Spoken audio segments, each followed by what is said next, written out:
की हा जो प्रवास आहे जो रेराच्या संदर्भातला अतिशय वेगळ्या पद्धतीचं जे आता लाईफ चालू होणार आहे सगळ्यांचं, आपल्या बिल्डर्स म्हणा, त्यांना कन्सल्ट करणारे सीएस म्हणा, वकील म्हणा, आणि सगळे हे जे आपण सगळेजण एका वेगळ्या याच्या वेगळ्या ठिकाणी चाललो आहोत, वेगळ्या वातावरणात जाणार आहोत, त्यात ते कसं सुकर होईल त्याचा एक छोटासा भाग म्हणून मी इथे उभा आहे. मी प्रोजेक्ट मॅनेजमेंट कन्सल्टंट आहे. मी ना आर्किटेक्ट आहे, ना सिव्हिल इंजिनियर आहे, ना मी कुठलाही स्ट्रक्चरल इंजिनियर आहे. पण मी प्रोजेक्ट चांगले मॅनेज करू शकतो. माझी फर्म चांगली मॅनेज करते. कशी करते तर प्रोजेक्ट मॅनेजमेंट कन्सल्टन्सी म्हणजे सगळ्या लोकांची एक मोठ बांधणं, सब लोगों को एक साथ में लाना. किती लोकांना एक माळ माहिती आहे, रुद्राक्षाची माळ किंवा आपल्या गळ्यात घालणारी माळ, वेगवेगळे मणी असतात. त्या मण्यांना सगळ्यांना बांधणारा जो दोरा असतो तो म्हणजे प्रोजेक्ट मॅनेजमेंट कन्सल्टंट.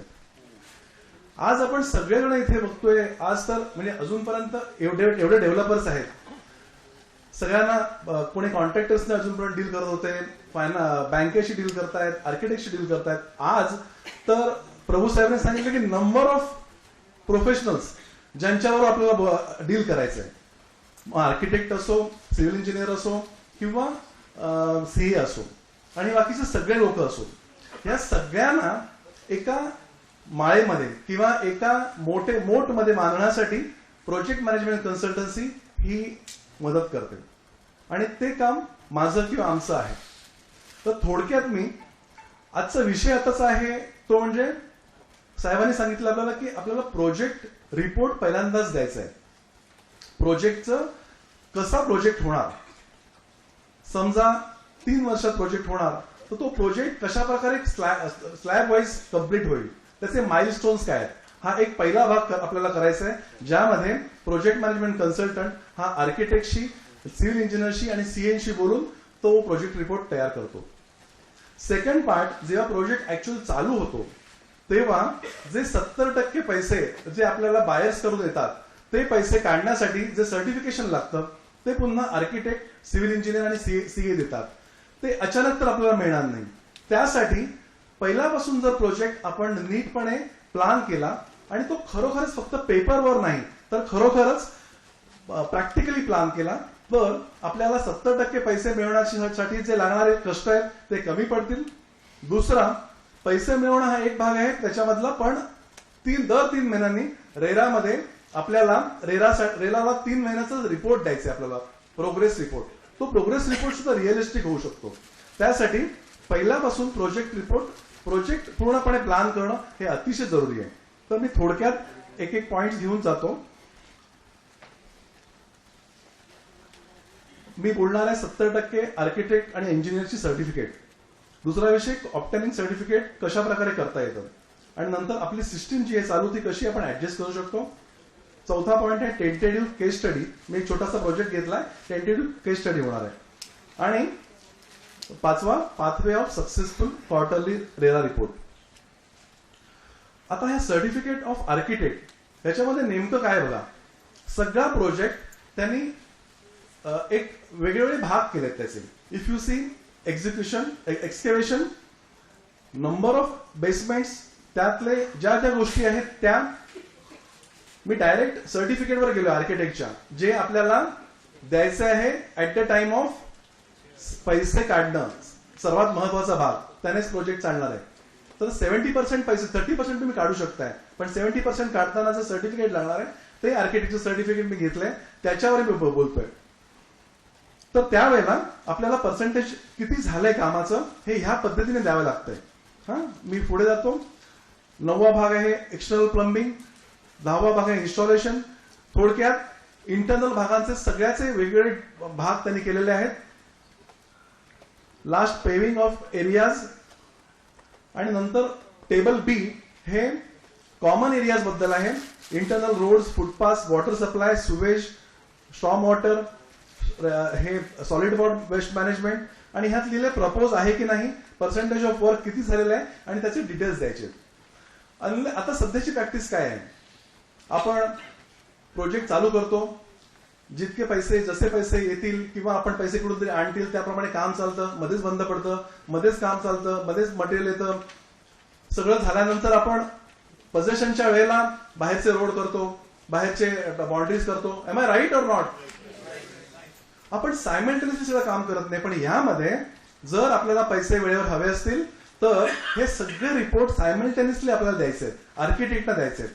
तर त्यामुळे आपल्याला हे काम सुद्धा सायमल्टेनियसली करावं लागेल.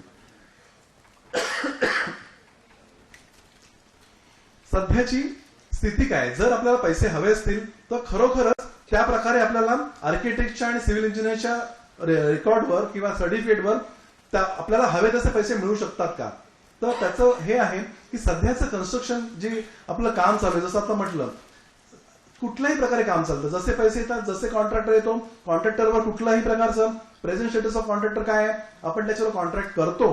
पण ते त्याच्यावर आपण कितपत ठाम राहतो, तो त्याला आपण नीट पैसे देतो का, त्याच्या पैशाचं काम तो काम करतो त्याप्रमाणे आपण पैसे देतो का, ती 30% 40% कमी देतो त्याप्रमाणे तो काम करतो. आज 4 माणसं आली, 3 माणसं आली, 50 माणसं आली, जे काय असेल ते, कुठल्याही प्रकारचं शेड्यूल आपल्याकडे नसतं.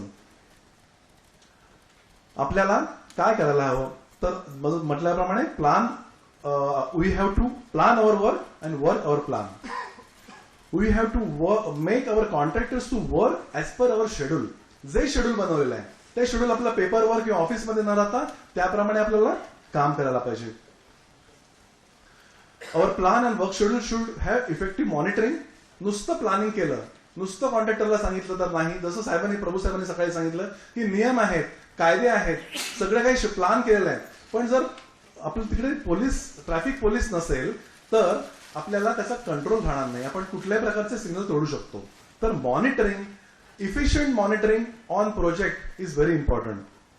आणि on each activity should be planned and monitored to get desired results. Case study मी घेतली आहे. Vikhroli CHS, Shri Satyam CHS 28,000 square foot. आपल्याला काम चालू करायचं रेराप्रमाणे 1 ऑक्टोबरला. अरियन डेव्हलपर्स. स्टेटस सध्याचा आहे, प्लान अप्रूव्ड झालेला आहे आणि ऑल परमिशन्स झालेले आहेत, आपले म्हणजे मिळालेले आहेत आपल्याला. हा प्लान अप्रूव्ड झालेला प्लान आहे.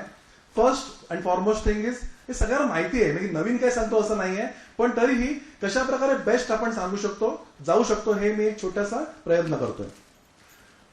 ह्या सगळ्या ह्याच्यामध्ये फर्स्ट थिंग इज, आपण ह्या सगळ्यांचं जे काही काम चालणार आहे त्या कॉन्ट्रॅक्टर्सचं आपल्याला टेंडरिंग करायला हवं. टेंडरिंग, वेगवेगळ्या कॉन्ट्रॅक्टर्सचे वेगवेगळं टेंडरिंग. त्या टेंडरिंग मधून आपल्याला काय करणार आहे तर नेमकी आपल्या ज्या प्रोजेक्टची कॉस्ट करणार आहे आणि टोटल आपल्याला प्रोजेक्ट किती वेळात होऊ शकतोय याचा एक जजमेंट आपण काढू शकतोय. आणि या कॉस्ट प्रमाणे आपण पेमेंट आपल्याला किती लागणार आहे, ह्या पेमेंटवर आपण आपलं काम कशा प्रकारे चालू करू शकतोय. या बेसवर आर्किटेक्ट देणारे असलेले सर्टिफिकेटवर मी एक शेड्यूल तयार केलंय. हे सगळं जे पॉइंट्स आहेत, दिसतंय सगळ्यांना, हे सगळे पॉइंट्स आहेत जे आर्किटेक्ट साहेब आपल्याला सर्टिफिकेशन करणार आहे, ज्यावेळेला 70% पैसे देणार आहेत. तर त्या बेसवरच जर आपण दर 3 महिन्याला, दर 3 quarter, first quarter, second quarter, third quarter, fourth quarter, 3 वर्षात हा प्रोजेक्ट कंप्लीट होणार आहे असं मी गृहीत धरलेलं आहे. आणि त्यामध्ये प्रत्येक वर्षाचे 4 क्वार्टर्स केले आहेत, 3-3 महिन्याचे. आणि प्रत्येक 3 महिन्यांमध्ये काय काम होणार आहे हे ह्या शेड्यूलमध्ये टाकलेलं आहे. सो दॅट हे जर आपण पहिल्यांदाच केलं तर आपल्याला 2 गोष्टी होणार आहेत. 3 महिन्याचं जे रेराचं शेड्यूल आहे आपल्याला, रेराचं जे रिपोर्टिंग करायचं आहे ते रिपोर्टिंग या बेसवर अतिशय इझिली होऊ शकते. आपण सगळे ऍग्री आहे त्याच्या बाबतीत? नंबर 2, आपल्याला जे काम मॉनिटर करायचं आहे ते काम सुद्धा मॉनिटर आपण नीटपणे 3-3 महिन्याच्या स्लॅबने करू शकतोय. हे सर्टिफिकेट, हे सेम सर्टिफिकेट पार्ट ए आणि पार्ट बी. आणि ह्याच्यातला दुसरा भाग की आपल्याला कॉस्ट किती लागणार आहे हे ह्याच सर्टिफिकेटच्या बेसवर आपण शेड्यूल केलेलं आहे. Estimated cost. इन शॉर्ट, जो हमें रिपोर्ट देना है जिससे हमें आर्किटेक्ट का सर्टिफिकेट मिलेगा और पैसा मिलेगा, उसी को हमने स्प्लिट किया है.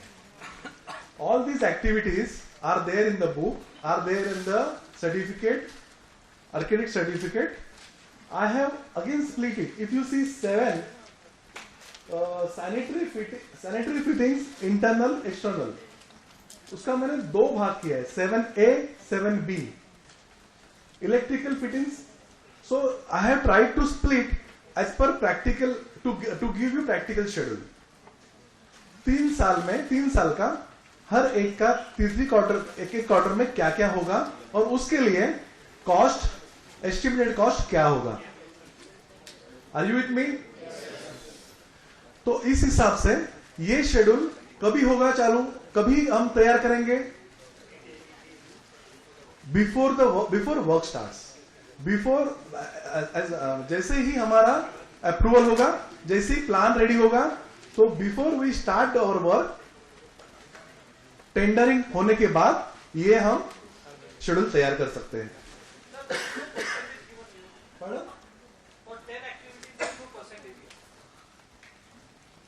Percentage?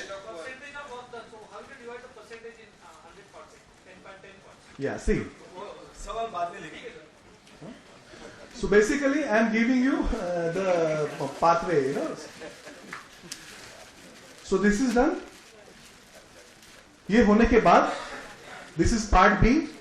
Again, outer portion split in the same way, 3 years में. If you see last quarter Maine free रखा है, इजीली काम करने के लिए, आराम से होने के लिए. अच्छा, ये 3 महीने का शेड्यूल हो गया, हमने किया है. 3 महीने में काम कैसे करेंगे, वीकली, डेली काम कैसे होगा, ये वापस हमें स्प्लिट करना होगा माइक्रो वर्क शेड्यूल में. दिस इज माइक्रो वर्क शेड्यूल. जैसे उसमें से एक आइटम मैंने लिया है, वो है RCC work. Can you see? और ये आरसीसी वर्क को मैंने माइक्रो लेवल पे अगेन स्प्लिट किया है, डे वाइज स्प्लिट किया है. ऑलमोस्ट 40 डेज का आरसीसी वर्क का मैंने यहां पे लिखा था, वो split day wise, so that a builder और engineer can monitor the work daily. Everyday monitoring. Everyday morning कैसे हो सकता है? एज आई सेड अर्लियर, जो माइक्रो शेड्यूल के ऊपर ये रिपोर्ट है, it's very difficult. I can share it through email if you can give us the emails, because it is difficult. You can see it.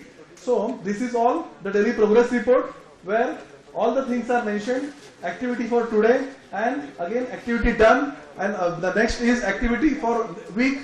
This way we can track our progress.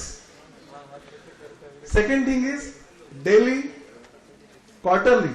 But it is very important in project management consultancy to have regular meetings, regular review meetings. So weekly meetings are there, should be there to monitor the work progress, and also the cost already incurred or already expenses are done.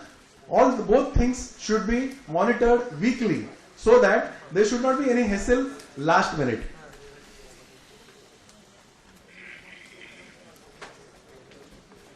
This is the way project will get completed. What is the outcome of this? All our construction activities go simultaneously with micro schedule. We monitor our project daily. Through weekly reviews, we can take actions. Through weekly reviews, क्या होता है उससे? We can, if anything is lacking behind, we can उसका speed बढ़ा सकते हैं.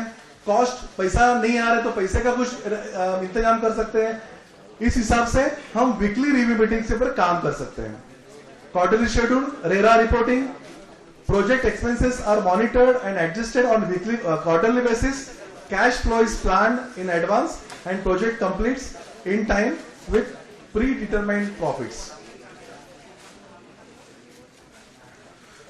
So this is the way we can do our projects. Questions can be answered after other things. So in short, engineer असू दे, architect असू दे, CA असू दे, सगळे हे असल्यावर सुद्धा प्रोजेक्ट मॅनेजमेंट कन्सल्टन्सी ही किंवा प्रोजेक्ट मॅनेजमेंट कन्सल्टंट हा त्याचा रोल अतिशय महत्वाचा आहे. या सगळ्या रेरामध्ये त्या प्रोजेक्ट मॅनेजमेंट कन्सल्टन्सीच्या कामामुळे आपल्या सगळ्यांचं रेरा मधलं जे आगमन आहे ते सुसह्य होऊ शकतं. एवढंच बोलून मी माझं बोलणं थांबवतो. थँक्यू.